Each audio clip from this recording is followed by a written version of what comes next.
Puji Tuhan, saya sampaikan selamat sore dan salam sejahtera dalam Tuhan kita Yesus Kristus. Haleluya. Sungguh bersyukur sore ini kita boleh kembali bersama-sama beribadah kepada Tuhan.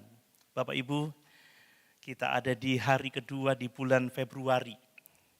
Dan di bulan ini saya akan berkhotbah dengan tema besar kasih sebagai dasar dari kehidupan kekristenan kita.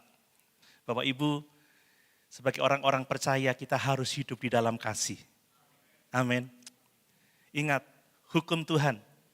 Ya, kasihilah Tuhan Allahmu dengan segenap hatimu, dengan segenap jiwamu, dengan segenap kekuatanmu, dan kasihilah sesamamu manusia seperti engkau mengasihi dirimu sendiri. Tuhan Yesus juga mengatakan, sebagaimana aku mengasihi kamu, demikianlah kamu harus mengasihi dengan kasih yang aku nyatakan kepadamu. Mari, sangat penting bagi kita, ya, terutama menjelang kedatangan Tuhan kembali, kita harus benar-benar hidup di dalam kasih, sebab tanpa kasih segala sesuatu menjadi sia-sia. Amin. Nah, di bulan Januari yang lalu Bapak Ibu, saya berkhotbah.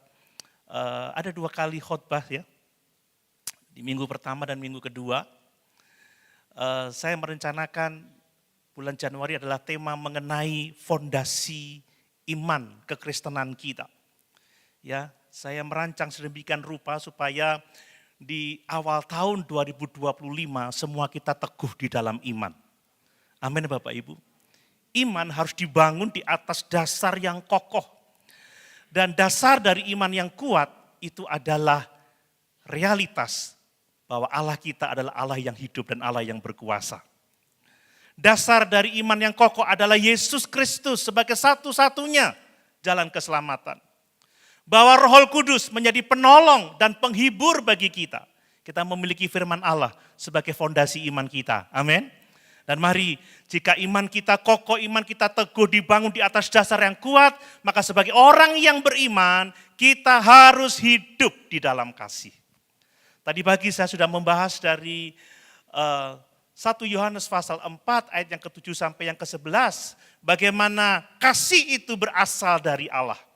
Bagaimana kasih Allah itu dinyatakan kepada kita melalui putranya Yesus Kristus.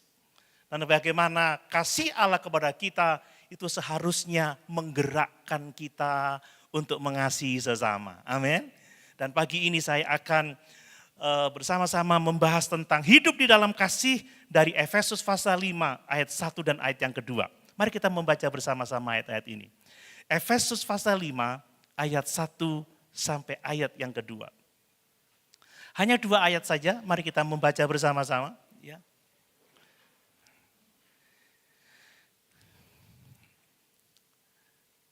2, 3. Sebab itu jadilah penurut-penurut Allah seperti anak-anak yang kekasih.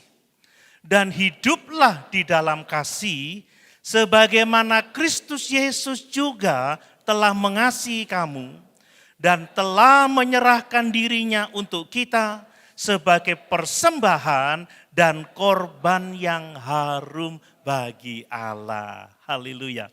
Puji Tuhan. Bapak Ibu Saudara yang dikasihi oleh Tuhan, sebagai orang percaya kita dipanggil untuk hidup di dalam kasih Allah. Amin. Inilah panggilan Allah atas setiap kehidupan kita. Dan orang-orang yang hidup di dalam kasih Allah itu, kita dipanggil untuk mengasihi. Bukan hanya mengasihi dengan perkataan, tetapi mengasihi dalam perbuatan hidup kita hari lepas hari. Nah, di dalam Efesus pasal 5 ini, ayat 1 dan ayat yang kedua terutama, kita diajar bahwa kita harus menjalani kehidupan di dalam kasih. Kita harus mengasihi sesama kita. Inilah kehidupan yang mencerminkan kasih Allah kepada umat manusia.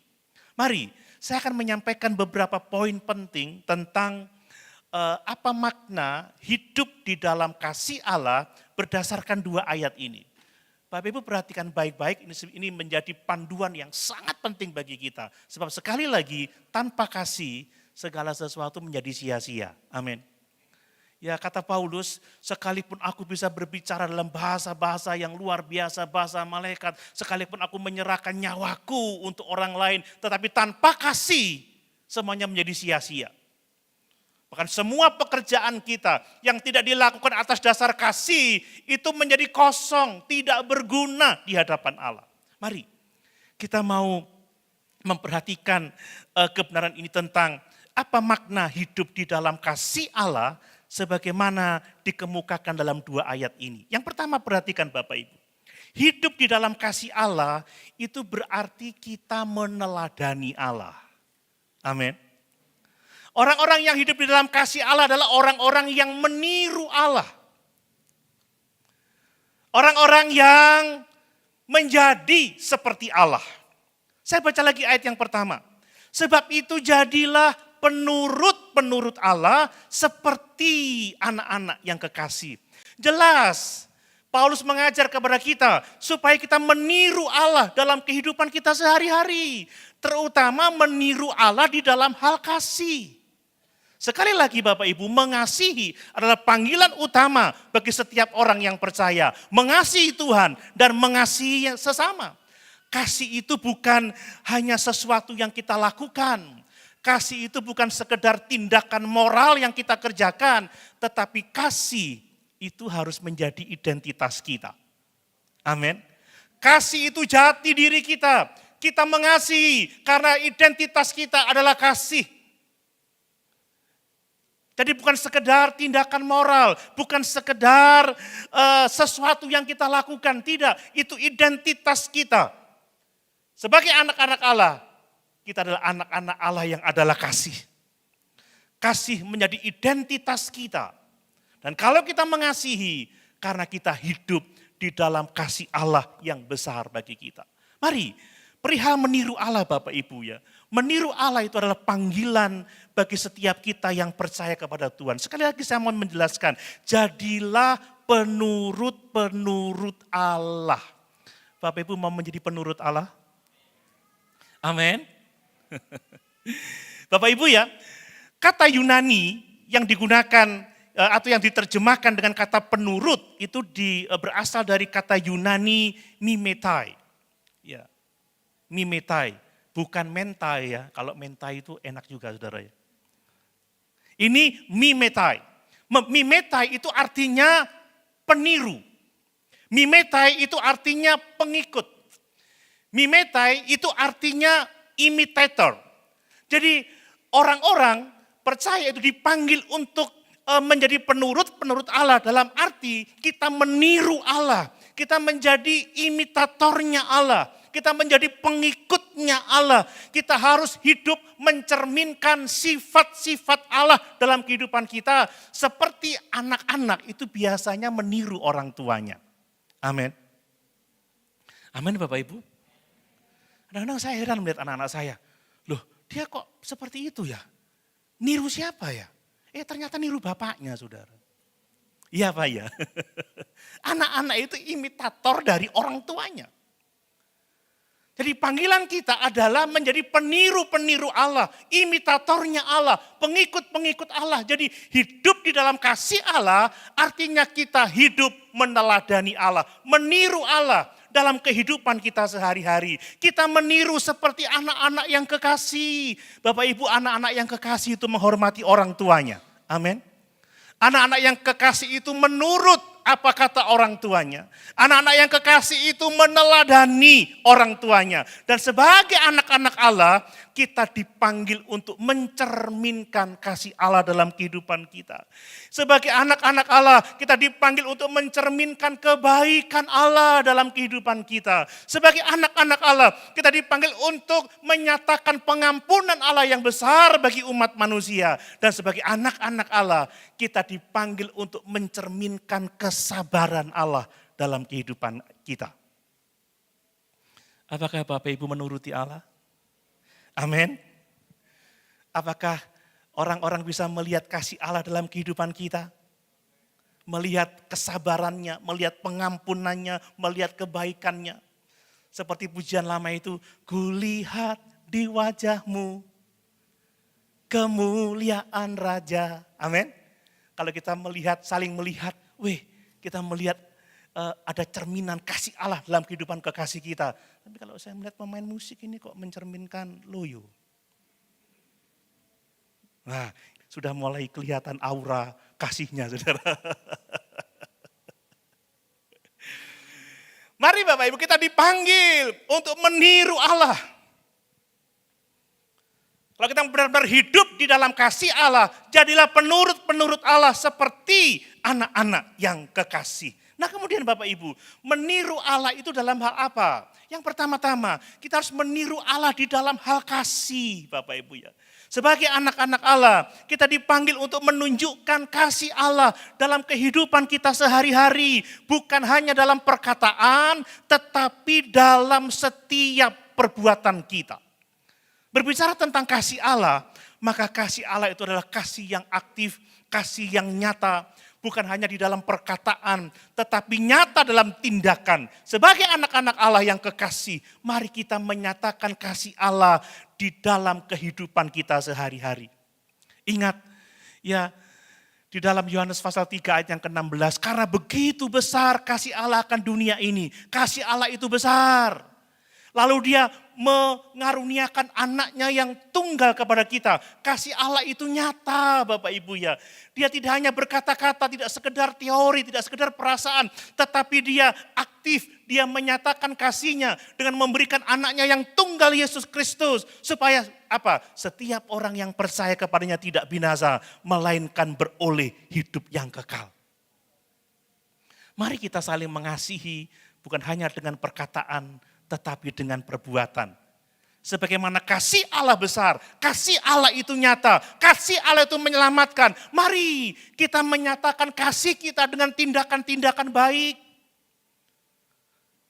Dengan perbuatan-perbuatan baik yang Tuhan telah siapkan bagi kita yang percaya kepadanya. Bapak Ibu, ingat ketika Tuhan Yesus memberi makan 5.000 orang. Ya, Yesus tidak hanya mengasihi dengan perkataan, ketika melihat orang begitu banyak berbondong-bondong mengikuti dia, waktu itu sudah sore, Yesus tahu bahwa mereka lapar tentunya seperti itu ya.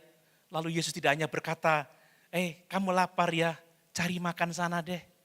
Supaya kamu tidak pingsan, supaya kamu tidak sakit. Tidak, Yesus tidak seperti itu. Dia tidak hanya berkata, I love you, aku mengasihi kalian. Tidak, tetapi dia bertindak dengan memberikan makanan kepada mereka. Demikianlah kita sebagai orang-orang percaya, kita harus mengasihi dalam tindakan. Amin. Bukan mengasihi hanya dalam perkataan, tetapi dalam tindakan. Kata Yakobus, apa gunanya kita mengatakan kepada seseorang, hei saudaraku, kasihan kamu. Kamu kedinginan, pakailah pakaian hangat. Kasihan saudaraku, kamu kelaparan, makanlah makanan yang baik. Saudaraku kasihan kamu haus, minumlah minuman yang baik. Padahal ada pada kita makanan, ada pada kita minuman, ada pada kita pakaian. Tetapi kita tidak memberikan itu kepada mereka. Maka itu hanya kasih di dalam perkataan. Dan kasih yang seperti itu tidak mendatangkan kebaikan sama sekali. Amin Bapak Ibu. Mari, kalau kita benar adalah anak-anak Allah yang kekasih, maka kasih kita harus diwujudkan dalam tindakan yang nyata. Kasih kita bukan sekedar di perkataan, tetapi di tindakan hidup kita sehari-hari. Jangan hanya pandai berbicara tentang kasih, tetapi tunjukkan kasih-Mu dalam tindakan nyata. Amin. Ya, kita ini adalah ciptaan Allah. Kita ini buatan Allah di dalam Kristus Yesus. Untuk apa? Untuk melakukan kasih. Untuk melakukan setiap pekerjaan baik yang Tuhan telah siapkan bagi kita. Mari, kita tidak hanya berbicara tentang kasih. Mari kita mulai melihat kebutuhan orang lain dengan semangat untuk menolong. Dengan semangat untuk memberkati. Dengan semangat untuk memberikan penghiburan. Karena demikianlah Allah mengasihi kita. Bukan hanya dengan perkataan, tetapi dengan tindakan. Nah, berbicara tentang meniru Allah, kita juga harus meniru Dia dalam hal pengampunan, Bapak Ibu ya. Nah, ini penting sekali. Ya, kasih Allah itu selalu disertai dengan pengampunan. Amin. Amin Bapak Ibu. kasih Allah selalu disertai dengan pengampunan. Coba kita baca Efesus pasal 4 ayat 23. Efesus pasal 4 ayat yang ke-23. Ya. Supaya kamu, ayat 32 terbalik. Efesus pasal 4 ayat yang ke-32. Tetapi hendaklah kamu ramah seorang terhadap yang lain, penuh kasih mesra, dan saling mengampuni, sebagaimana Allah di dalam Kristus telah mengampuni kamu. Bapak Ibu, kalau kita mau hidup di dalam kasih, kita harus menjadi peniru-peniru Allah. Dan kita meniru Allah dalam hal kasih-Nya yang besar, kasih-Nya yang nyata, kasih-Nya yang menyelamatkan. Yang berikutnya, kita meniru Allah dalam hal apa? Dalam hal mengampuni. Bapak Ibu, kalau kita meniru Allah, kita menjadi orang-orang yang rela mengampuni seperti Allah sudah mengampuni kita. Yesus Kristus menjadi teladan yang sangat luar biasa dalam kehidupan kita. Ketika Dia disalib, ya kita melihat penderitaan yang sangat luar biasa, mulai dari malam penangkapannya, penganiayaannya, pengadilannya, ya cambukan yang Dia terima, olokan, ludah, pukulan, ya. Kemudian penyalipan yang begitu mengerikan. Dia tidak marah, Dia tidak menyimpan kebencian dalam hatinya. Dia tidak menyimpan akar pahit, tetapi disalib Dia berkata apa? Ya Bapa, ampunilah mereka, sebab mereka tidak tahu apa yang mereka lakukan. Yesus bisa saja membalas mereka. Yesus bisa saja menghukum mereka. Tetapi Yesus memilih untuk mengasihi dan mengampuni mereka. Bapak Ibu mau meniru Allah? Jika kita mau benar-benar meniru Allah, kita harus belajar mengampuni orang lain seperti Tuhan Yesus sudah mengampuni kita. Mungkin malam hari ini, sore hari ini ada yang menyimpan sakit hati karena ada orang yang bersalah kepada kita. Mungkin kita malam hari ini memendam kepahitan dalam kehidupan kita. Mari kita belajar mengampuni seperti Yesus sudah mengampuni kita. Amin. Ini artinya hidup di dalam kasih Allah. Ini artinya meniru Allah, ya meniru kasih-Nya, meniru pengampunannya. Memang kasih sejati tidak menyimpan dendam atau kebencian, tetapi memilih untuk mengampuni. Bapak Ibu, ya kita tidak membenarkan kesalahan orang, tidak, kita tidak seperti itu. Tetapi kita tidak menyimpan dendam. Amin. Kita tidak menyimpan kebencian. Kita lebih memilih mengampuni. Ingat kata Rasul Paulus, jangan balas kejahatan dengan kejahatan, tetapi kalahkan kejahatan dengan kebaikan. Ya, kasihilah orang yang menganiaya kamu, yang membenci kamu, beri makan. Ya, orang yang mencelakai kamu, mari. Apakah mungkin kita masih menyimpan dendam atau kepahitan kepada orang lain? Saya tidak tahu, masalah apapun itu juga. Mari kita belajar mengampuni Bapak Ibu. Bukan karena mereka layak diampuni, bukan karena mereka pantas diampuni, tetapi karena Allah telah terlebih dahulu mengampuni kita dan karena kita mau menjadi peniru-penirunya Allah. Amin. Bapak Ibu, Yesus itu menyelamatkan kita tidak menunggu kita jadi baik. Yesus tidak mencari kita, menunggu kita mencari Dia terlebih dahulu. Yesus tidak mengasihi kita, menunggu kita mengasihi Dia terlebih dahulu. Tidak sama sekali. Yesus itu mengasihi kita tatkala kita masih berdosa. Amin. Yesus mencari kita tatkala kita terhilang. Dan Yesus mati bagi kita tatkala kita masih memberontak kepada Dia. Mari kita hidup di dalam kasih. Mari kita mengasihi dengan kasih yang nyata, bukan hanya dengan perkataan. Dan mari kita mengasihi dengan mengampuni orang-orang yang bersalah kepada kita, sekalipun mereka tidak layak untuk diampuni. Tidak pantas diampuni. Sebab Yesus sudah mengampuni kita. Bukan karena kita pantas diampuni, sebab kasih karunia-Nya yang besar kepada kita. Amin.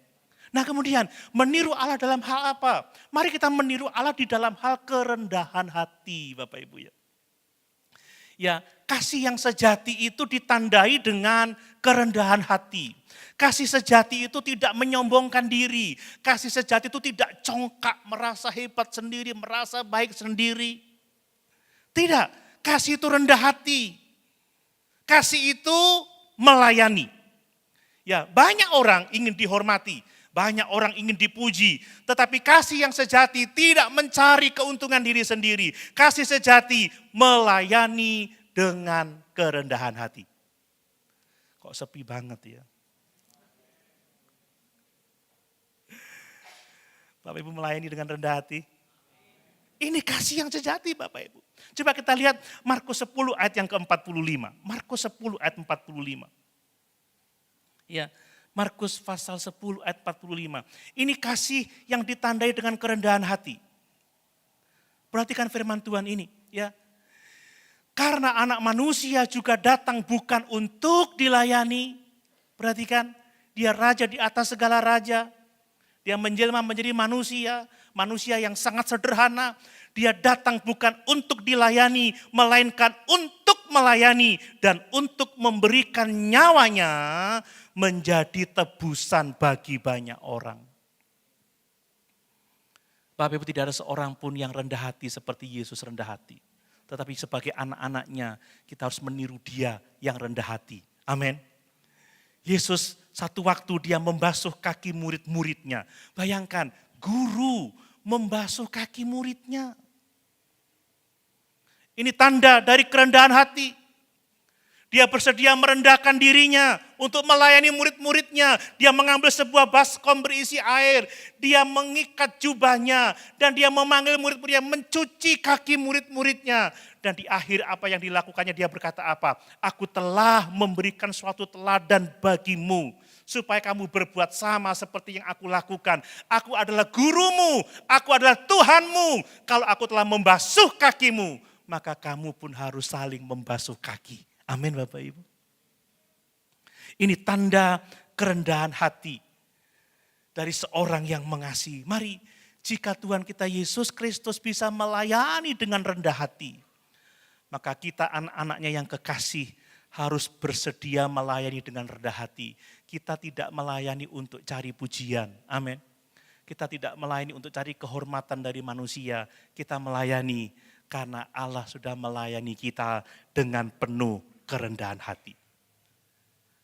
Mari Bapak Ibu, yang kedua, ya hidup di dalam kasih itu berarti kita harus mengasihi sesama seperti Kristus sudah mengasihi kita. Amin. Ya, saya baca lagi ayat yang kedua. Dan hiduplah di dalam kasih, perhatikan itu. Sebagaimana Kristus Yesus juga telah mengasihi kamu. Dan telah menyerahkan dirinya untuk kita sebagai persembahan dan korban yang harum bagi Allah. Wow, luar biasa. Kalau Bapak Ibu mencermati ayat ini, maka ayat ini menegaskan bahwa hidup dalam kasih Allah bukan sekedar perintah moral, bukan. Ini satu gaya hidup yang harus didasarkan kepada kasih Kristus sebagai teladan kita. Mengasihi bukan mengasihi dengan cara kita, tetapi mengasihi seperti Kristus mengasihi kita. Amin. Kasih sejati bukan soal perasaan manusia, pikiran manusia, tindakan manusia semata. Tetapi kasih sejati itu komitmen mengasihi seperti Yesus sudah mengasihi kita. Bapak Ibu, kalau kita mau hidup di dalam kasih Allah, kita mau saling mengasihi seperti Yesus itu sudah mengasihi kita. Amin. Bapak Ibu, ini teladan yang sangat luar biasa. Mari kita melihat beberapa poin tentang bagaimana Kristus itu mengasihi kita. Tadi sudah sempat saya singgung. Ya, kasih Kristus itu adalah kasih yang tanpa syarat. Amin Bapak Ibu. Ini kasih yang luar biasa. Perhatikan kita membaca tadi, ya hendaklah kamu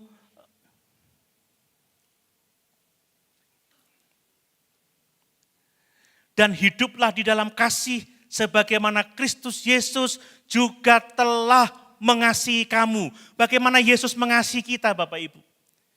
Yesus mengasihi kita tidak bersyarat. Yesus mengasihi kita tidak tergantung pada kelayakan kita, tidak tergantung pada kebaikan kita manusia.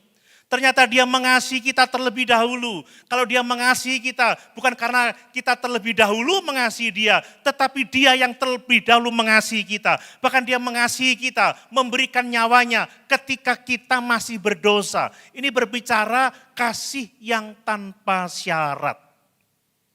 Coba kita lihat Roma 5 ayat yang ke-8.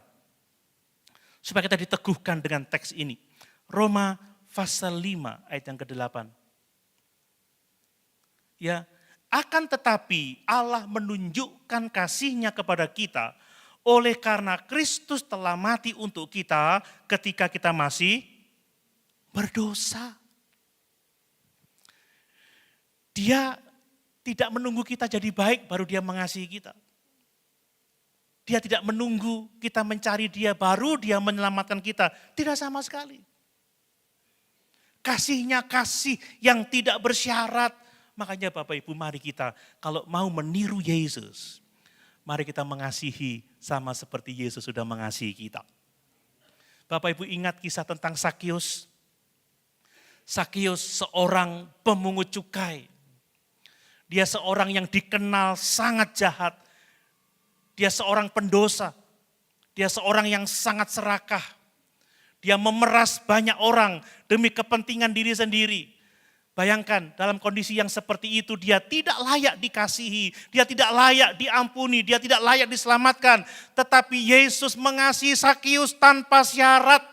Tidak menunggu Sakius menjadi baik, tidak menunggu Sakius meninggalkan segala kejahatannya, tidak.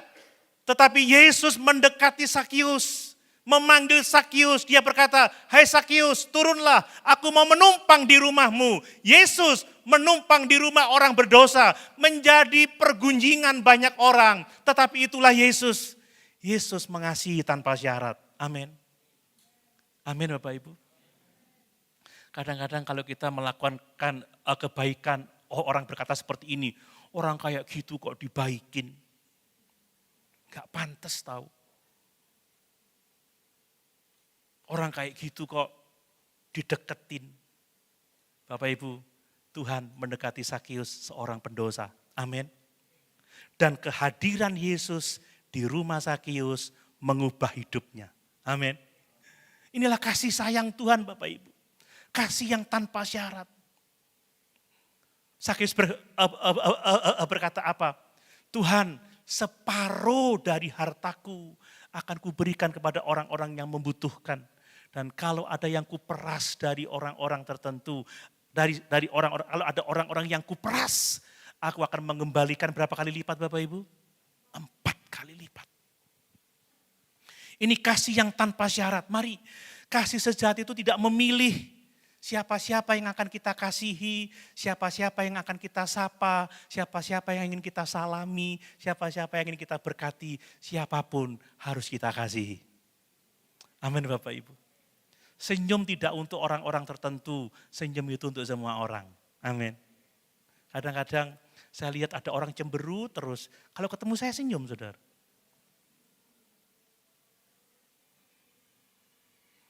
Tapi pernah enggak saudara lihat saya tidak senyum kepada saudara? Halo? Rupanya ada yang saya belum senyum ya. Maaf. Mungkin waktu itu otot pipi saya lagi bermasalah. Siapapun layak dikasih, amin. Dan kasih yang seperti itu, kasih yang tanpa syarat, itu mengubah hati manusia. Bapak Ibu saya mau cerita ya, tadi pagi setelah sarapan, kami sudah agak terlambat, cepat-cepat pergi ke Mangli karena jam 9 harus ada kebaktian. Sampai di gang itu ada truk yang mau memasukkan barang ke gudangnya. Truknya besar, sudah terlambat, truknya lama, maju mundur, dikit-dikit, gregetan saudara ya. Rasanya saya kepingin turun, mau saya supiri, mau saya mundurkan supaya cepat gitu loh. Wah, istri saya, cepat pak, kamu telat ya apa, nanti waktunya khotbah, turun. Saya diam aja, tenang. Setelah lama-lama bisa seret, sudah mau 9:30 waktunya saya khotbah saudara. Saya maju pelan-pelan, Pak cepat maju. Sabarlah, nanti kalau kita maju dia terprovokasi, gawat kita. Saya maju pelan-pelan. Ada seorang ibu yang mengawal dan ada seorang temannya yang mengawal. Saya bilang gitu, wah sopirmu bagus ya, keren, akhirnya berhasil. Ya Pak, keren ya, makasih Pak. Loh kan gitu saudara. Kasih itu, senyum itu mengubah hidup seseorang. Dia tadi sudah begini, cepat mau lewat. Setelah saya ramah, senyumnya bertumbuh dan dia mengalami sukacita. Amin.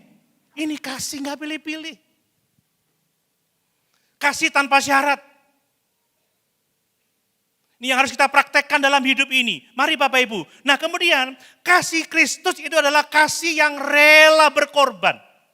Kita membaca tadi bagaimana dia telah menyerahkan dirinya untuk kita.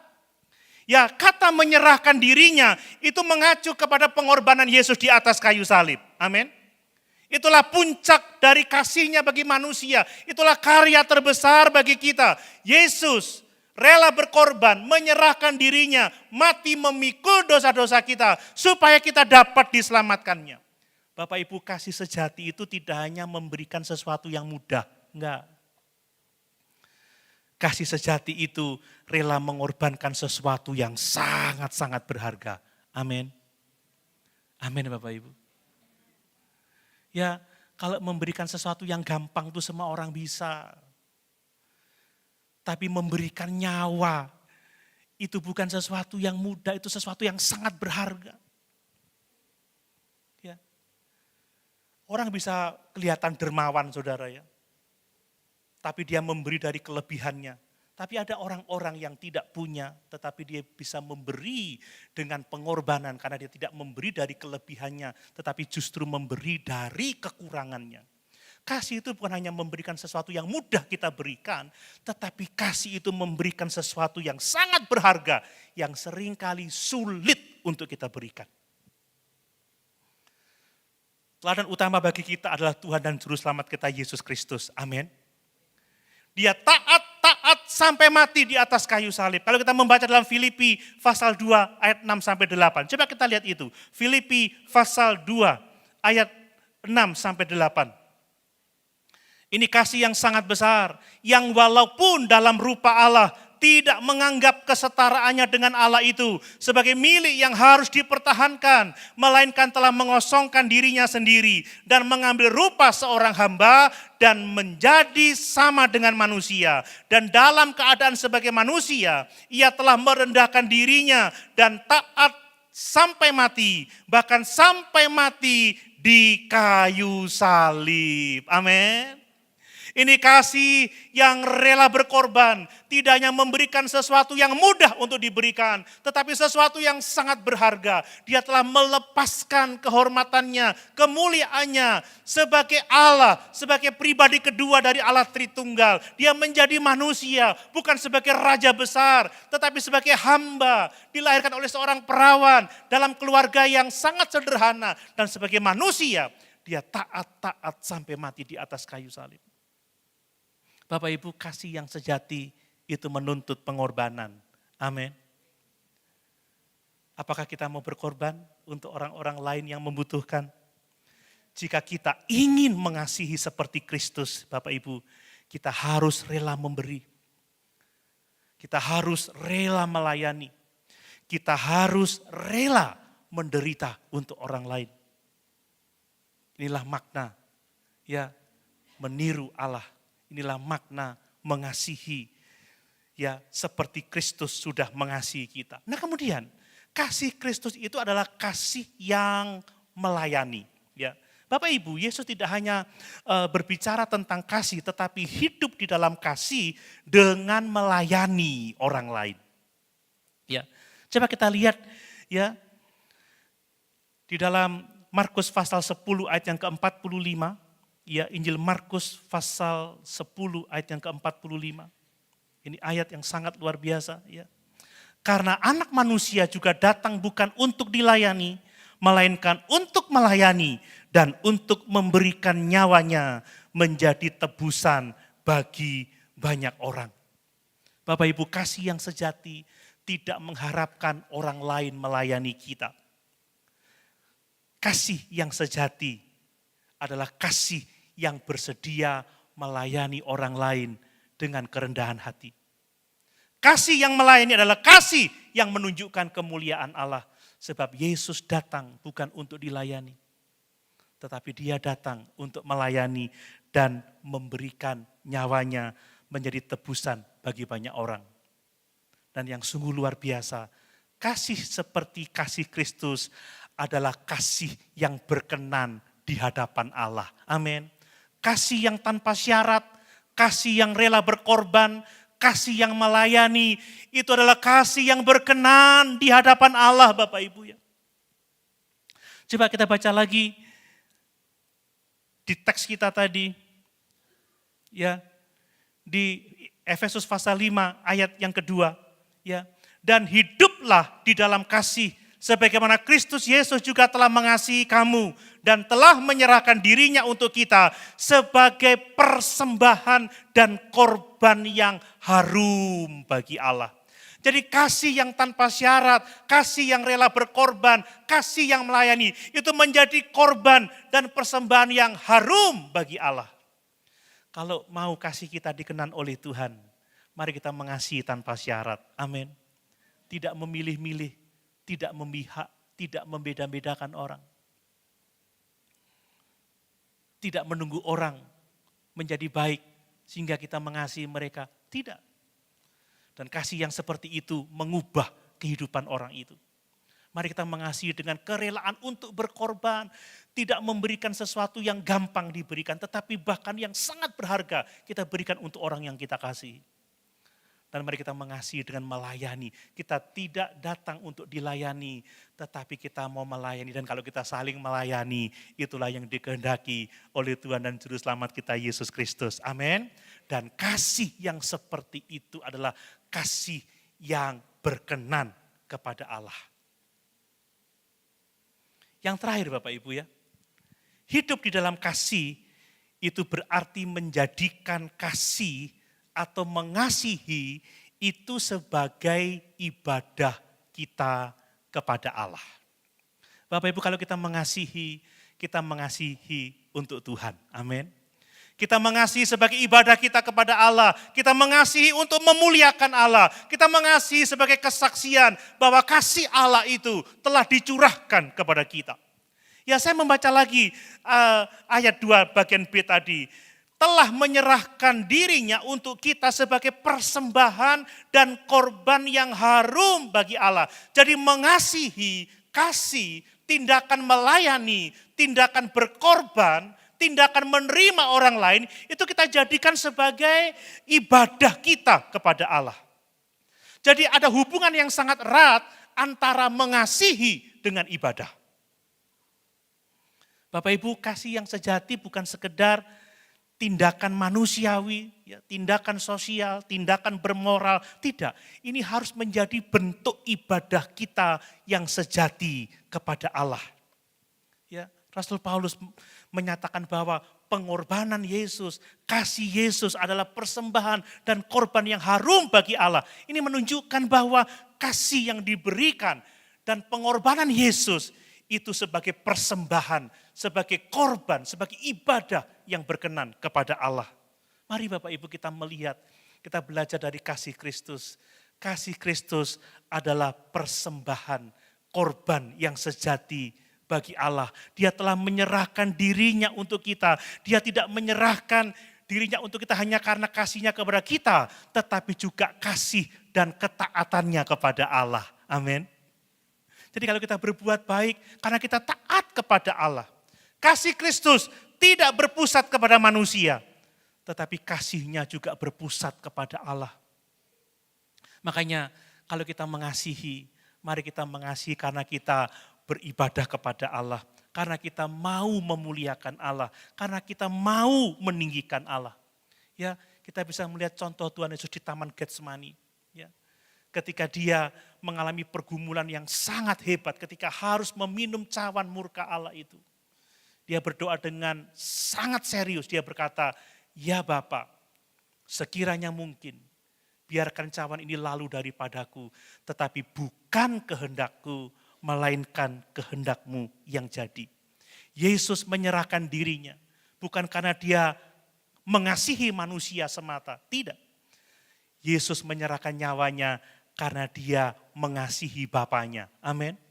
Bapa yang telah mengutusnya, Bapa yang telah memerintahkannya untuk memikul dosa-dosa umat manusia.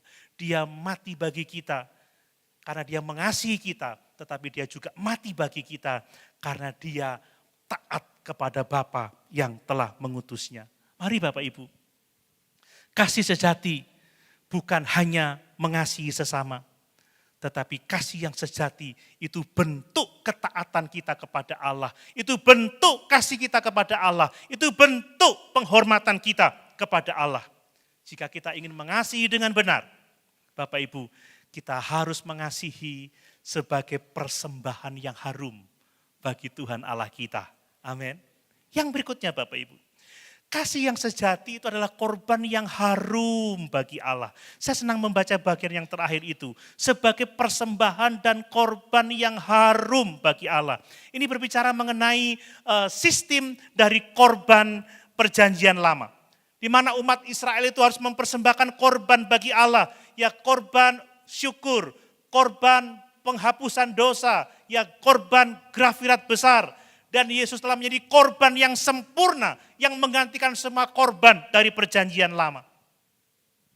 Korbannya adalah korban yang berkenan kepada Allah. Ini mengajar kepada kita bahwa kasih yang sejati bukan hanya memberi, tetapi memberi dengan hati yang tulus. Memberi sebagai bentuk ibadah kita kepada Allah.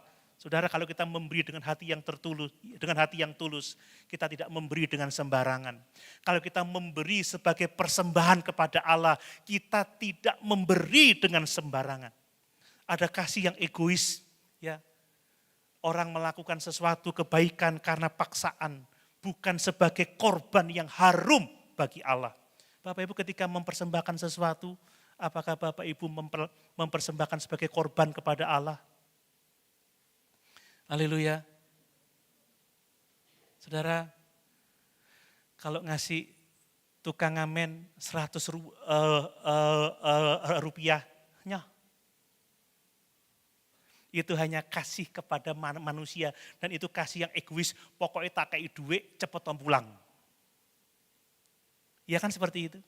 Tapi kalau kita mengasihi sebagai korban kepada Allah, kasihan ya orang ini ya.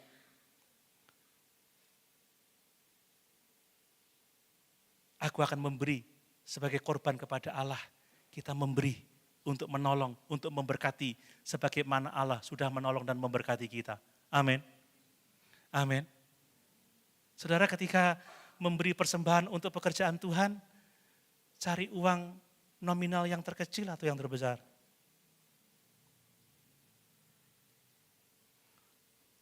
Halo? Kok tegang ya ngomong gitu? Itu contoh paling gampang. Ada suatu waktu, ada seorang ibu memberi persembahan. Setelah masuk, dia ketemu sama gembalanya. Om, maaf ya, saya mau ngambil susu dari persembahan saya. Saya maunya memberi 2.000, tapi saya punya 10.000, jadi tolong om kembalikan 8.000.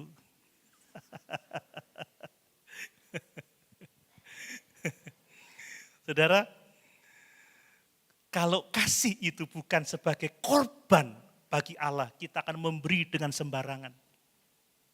Kita melakukan hanya ala kadarnya, bukan sebagai persembahan.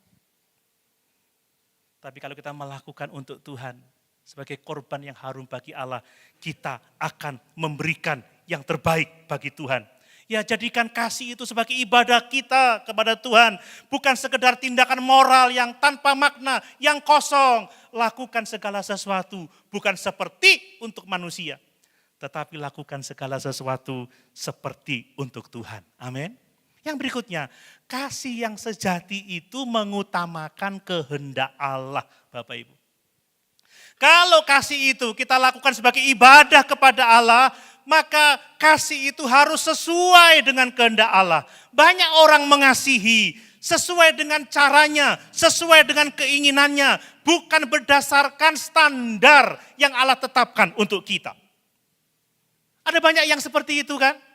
Bapak Ibu dalam korban-korban ibadah perjanjian lama, korban-korban harus dilakukan sesuai dengan kehendak Allah, sesuai dengan standarnya Allah. Tidak boleh dilakukan sembarangan seperti maunya kita. Tidak bisa. Kalau kita mau memberikan kasih yang sejati, kasih sebagai ibadah kita kepada Allah, maka kasih kita, tindakan kasih kita harus sesuai dengan kehendak Allah. Sekali lagi, ada banyak orang yang mengasihi tetapi sesuai dengan keinginan mereka sendiri. Banyak orang yang mengasihi sesuai dengan standarnya sendiri. Tetapi mari malam hari ini kita mengasihi sesuai dengan standarnya Allah. Amin Bapak Ibu. Kasih yang sejati itu kasih yang sesuai dengan firman Tuhan. Ingat suami-suami, standar kasih suami kepada istri seperti apa? Hai suami, kasihlah istrimu seperti Kristus mengasihi jemaat. Amin Bapak Ibu. Amin. Suami-suami amin. Yang belum suami juga akan amin. Standarnya harus seperti Kristus mengasihi jemaat. Bukan gini, sepokoknya tak kei blonjo, sepokoknya tak kei duit mari. Apa seperti itu? Halo? Istri-istri, tunduklah kepada suamimu seperti jemaat tunduk kepada Tuhan. Atau bukan, sepokoknya ngomai uang blonjo sakmono, sepokoknya kopi tanpa gula, kopi pakai garam aja. Sepokoknya kopi. Sarapan ya apa enak, babahno kono. Apa gitu saudara?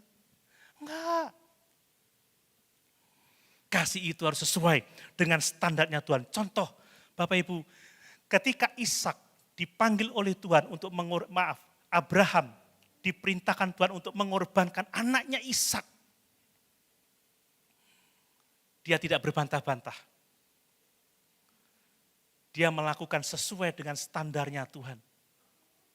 Dia tidak menolak, dia mengumpulkan kayu bakar, dia mengambil 2 bujangnya, dia membawa pisau, dia membawa api, dia bawa anaknya ke Gunung Moria, tempat yang ditetapkan oleh Tuhan. Bukan, Tuhan cik jauh ke Gunung Moria, aku wis tuwek Tuhan, umurku udah 100 lebih ini. Ngapain jauh-jauh ke Gunung Moria? Di sini aja Tuhan sama saja. Tidak ke Gunung Moria. Dia membawa bujangnya. Ketika sudah dekat dia berkata kepada bujangnya, tunggu di sini. Aku bersama anakku akan mempersembahkan korban. Dia naik ke tempat yang ditetapkan oleh Tuhan sesuai dengan kehendak Tuhan. Dan oleh karena ketaatannya, Tuhan memberkati dia. Amin Bapak Ibu. Saat dia mengangkat pisaunya dan hendak menyembelih Ishak, apa kata firman Tuhan? Abraham, stop. Sekarang aku tahu bahwa engkau mengasihi aku. Dan engkau mengasihi aku sesuai dengan standar yang kutetapkan kepadamu. Mari Bapak Ibu, kasih kita kepada sesama tidak boleh bertentangan dengan kehendak Tuhan. Amin. Jika kita benar-benar mau mengasihi, kita harus mengasihi sesuai dengan kebenaran firman Tuhan. Sesuai dengan ketentuan Allah. Dan yang terakhir Bapak Ibu, kasih kepada sesama adalah bentuk ibadah yang sungguh-sungguh memuliakan Tuhan. Ya, kalau kita sungguh-sungguh mengasihi sebagai ibadah yang memuliakan Tuhan, maka hidup kita akan penuh dengan damai sejahtera sebab kita telah melakukan segala sesuatu sesuai dengan kehendak Tuhan. Mari malam hari ini, ya, kita mau menjadikan kasih sebagai dasar bagi kehidupan kita. Ya, kita mau mengasihi. Dengan cara apa? Dengan cara meniru Allah. Kita mau mengasihi seperti Yesus sudah mengasihi kita. Dan kita mau mengasihi sebagai bentuk ibadah kita kepada Tuhan. Amin. Mari sama-sama kita berdiri.